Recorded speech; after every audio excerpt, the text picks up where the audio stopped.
Hello dear students, आज हम पढ़ेंगे इस पाठ के प्रश्न उत्तर, ठीक है, और रिक्त स्थान। सबसे पहले मैं आपको पूछूंगी, फर्स्ट, प्रजापति किसे कहा गया है? प्रजापति किसे कहा गया है? तो प्रजापति ब्रह्मा जी को कहा गया है। सेकेंड, पहले दिन प्रजापति ने देवता और दानवों को क्या उत्तर दिया? ये मैंने आंसर बताए थे, आपको वापस बता रही हूँ। तो पहले दिन प्रजापति ने देवताओं और दानवों को उत्तर दिया कि कल मेरे घर, कल आप भोजन पे पधारना, आमंत्रित हैं आप सब। वहीं मैं बताऊंगा कि आप दोनों में से श्रेष्ठ कौन है। थर्ड है, देवताओं और दानवों ने प्रजापति से क्या प्रश्न किया? तो देवताओं और दानवों ने प्रजापति से प्रश्न किया कि हम दोनों में से श्रेष्ठ कौन है, ये आप बताइए, देवता श्रेष्ठ है या दानव। उसके बाद थे रिक्त स्थान, जो मैंने आपको सोचने के लिए दिया था। दिए गए शब्दों से रिक्त स्थानों की पूर्ति करें।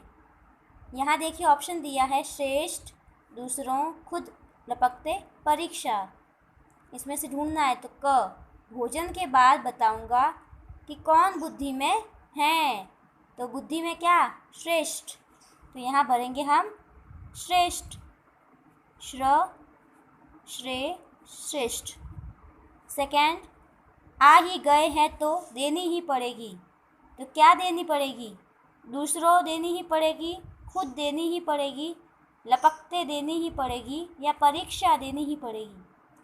परीक्षा, ठीक है, परीक्षा, परीक्षा। थर्ड, वे उन्हें पाने के लिए रहे। अब दो ही बचे हैं, खुद और लपकते। वे उन्हें पाने के लिए रहे। तो खुद रहे या लपकते रहे? लपकते। क्या आएगा? लपकते, ठीक है। फोर्थ है, घ, भी खाओ और को भी खाने दो।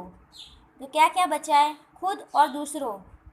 तो पहले दूसरों वाला ट्राई करते हैं। दूसरों भी खाओ और खुद को भी खाने दो। नहीं बन सकता ऐसा। अब इसको पहले लेके देखिए, खुद भी खाओ और दूसरों को भी खाने दो। आया समझ में? तो खुद आ जाएगा पहले। आपको एक एक जो है, एक एक शब्द यहाँ रख के देखना है, फिर भरना है। कौन सा सही रहता है वो भरना है, ठीक है। खुद भी खाओ और दूसरों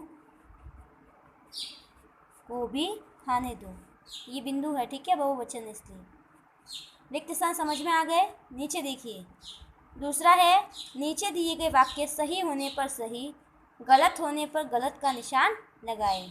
अगर वाक्य सही है तो सही कर दो, गलत है तो गलत, ठीक है, लेकिन वाक्य को ध्यान से समझना है।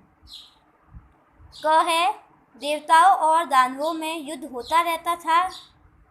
देवताओं और दानवों में युद्ध होता रहता था। सही आया ना पाठ में, पुराने जमाने से होता रहता है। ख, देवता और दानव दोनों को एक ही कमरे में बैठाया गया नहीं, अलग अलग बिठाया था, या एक में कमरे में बिठाया था? आपको याद है देवता और दानवों को कैसे बिठाया था? याद है? देख लीजिए, बता दी, यहाँ बताया था ना कि कहाँ बिठाया था उनको। ये देखिए, अलग अलग कमरों में। तो ये वाक्य सही दिया या गलत? गलत। प्रजापति ने बिना शर्त भोजन करवाया। प्रजापति यानी ब्रह्मा जी ने बिना शर्त के भोजन करवाया या शर्त रखी थी? बिना शर्त भोजन करवाया? नहीं, गलत, उन्होंने तो शर्त रखी थी। देवता परीक्षा में श्रेष्ठ निकले। देवता परीक्षा में श्रेष्ठ निकले, यानी देवताओं की जीत हुई थी या नहीं हुई?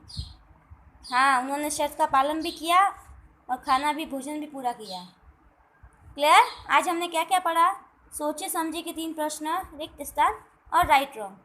अब मैं आपको प्रश्न उत्तर बता रही हूँ, इसके नीचे वाले जो इस प्रकार हैं। फर्स्ट दिया है प्रश्न 1, प्रजापति ने भोजन करने के लिए किनको आमंत्रित किया? प्रजापति ने भोजन करने के लिए किनको, यानी किसको बुलाया था भोजन पे? खाने के लिए किसको इनवाइट किया था? याद है? उत्तर, प्रजापति ने देवताओं और दानवों को भोजन करने के लिए आमंत्रित किया। 2 जनों को किया था, देवताओं को और दानवों को। देवताओं पर भी बिंदु आएगा और दानवों पर भी बिंदु आएगा, क्योंकि बहुत सारे देवता थे और बहुत सारे दानव थे। ठीक है। दूसरा है, प्रजापति ने भोजन करने की क्या शर्त रखी?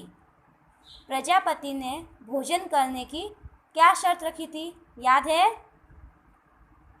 उत्तर है, प्रजापति ने शर्त रखी कि भोजन बिना कोहनी मोड़े करना है। यही तो शर्त थी। प्रजापति ने शर्त रखी कि भोजन बिना कोहनी मोड़े करना है। भोजन तो करो, लेकिन इस प्रकार करो कि आपकी कोहनी है वो मुड़नी नहीं चाहिए। ठीक है।